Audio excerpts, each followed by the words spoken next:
I said that I would always love you. I said that I'd be here just holding on. You're all I ever needed. Hey everyone, I'm Knaggs and we're on set today for my music videos for my songs Liar Liar and Believer. This is a really good fun song to play, and we're shooting in a church because it has that sort of truth, confessions, liar, liar feeling to it here, and it's a beautiful space.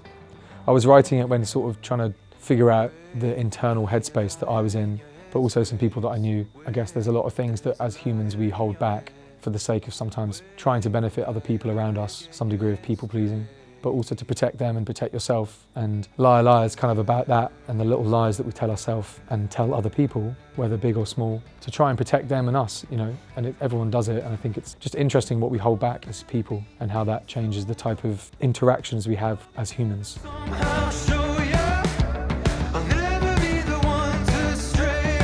This song is kind of about that journey and navigating through life and deciding what you should say and what you shouldn't say. That's not to say you should say the truth all the time, you know, because sometimes that might get you in trouble too. But I just find that place quite fascinating, in between the truth and the lies, you know, and where we sit. Hi, I am Tom and I'm the director on these Knaggs music videos.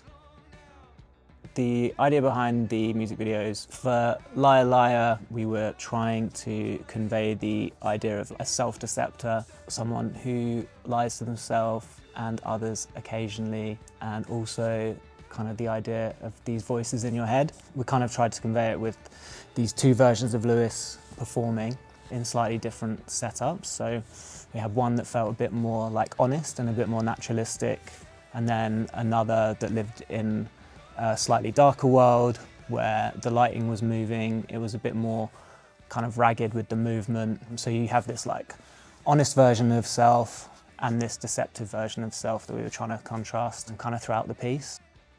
Hello, I am Georgia and I am the producer, and also I take stills. The things we couldn't negotiate on and kind of had to protect was Tom's vision. We were able to move some things around to be able to bring in enough lighting to light the space and make sure that it looked beautiful and, yeah, matched what Tom was envisaging. With Liar Liar, we used all handheld movement. It gave us the option to feel a little bit more settled or a little bit more exaggerated and uncontrolled at points. I think naturally you honour the track with how you do it because you want to create the best thing for the artist, and your style just informs the creative, but you're still trying to make the best thing you possibly can to like articulate the song. Probably 90% of it is planned. And then when you're here, it's like, oh, we could get a close-up of this, or we could try this, or this angle looks nice. Tom had a really good idea and strong idea of how he wanted to light certain scenes. And because he comes from a DOP cinematographer background, I guess, everything just looks really beautiful, and his directing style leans into the cinematography style quite nicely, which is really cool.